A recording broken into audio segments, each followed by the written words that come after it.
So that is called combination reaction. Simple is now decomposition. Decomposition, as the name suggests, it is the method by which a bigger molecule is broken down into the simpler parts.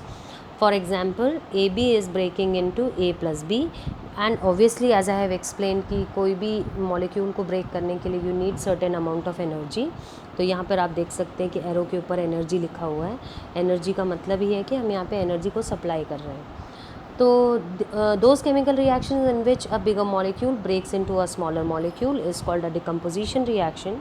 It always takes place by absorption of certain form of energy. Now energy तो चाहिए. अब energy, there are three types of energy which will be needed for a chemical molecule to break. These are therm means heat, photo means light, and last is electricity means electrolysis means electricity. So let's see the example of thermolysis. In thermolysis the decomposition is carried out by heating. Like example is given CaCO3 on, ये देखो triangle बनाया हुआ है बच्चों, और triangle का as I have told you this means heat. CaCO3 that is calcium carbonate on heating breaks into calcium oxide plus carbon dioxide. अब आप इसमें आप ब्रैकेट में लिख सकते हो, as I have told you कि आप यहाँ ब्रैकेट में लिखो. यहाँ पे आप लिखोगे गैस, यहाँ पे आप लिखोगे सॉलिड, ये भी है सॉलिड. तो आप ब्रैकेट में अगर इसको मेंशन कर दोगे तो आपको स्टेट्स पता चल जाएंगे. और यहाँ जो ये ट्रायंगल बना है, ये ट्रायंगल इंडिकेट कर रहा है that it needs heat, right. And similarly the second type is photolysis.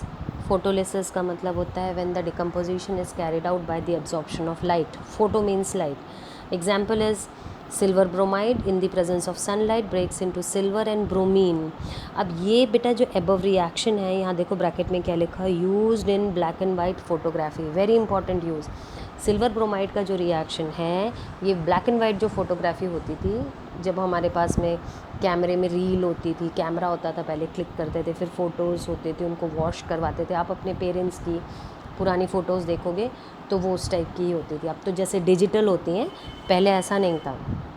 तो उन फ़ोटोग्राफ्स में जो केमिकल रिएक्शन होता था फ़ोटोग्राफ्स को लेने के लिए, that was the above reaction of AgBr. Very important, remember.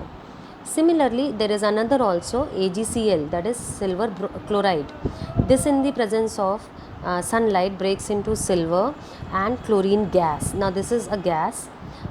Bromine is a what? Liquid. ये ध्यान में रखना बेटा. ब्रोमीन इज़ द लिक्विड, ये लिक्विड है, लेकिन ये गैस है. बाकी ये और ये दोनों सॉलिड हैं because these are metal. And this is also white solid, this is also white solid. अब क्या होता है कि सिल्वर क्लोराइड को जब हम सनलाइट में रखते हैं, तो क्योंकि सिल्वर क्लोराइड का कलर वाइट है, लेकिन जब आप इसको सनलाइट में रखोगे तो इसका कलर सिल्वर ग्रे में कन्वर्ट हो जाता है. ये बोर्ड में कई बार क्वेश्चन आया है कि there is a compound which is white in colour turns silver grey when it is expose to sunlight. तो ये रिएक्शन आपको उसमें देना है. And then the last thing is electrolysis. Electrolysis is very simple, passing electricity, and when you pass electricity through a compound, it breaks into its parts. Like water on passing electricity breaks into hydrogen and oxygen. NaCl liquid form में है, जब इससे electricity pass करेंगे तो sodium and chlorine gases release होंगे. So this is what I had over here.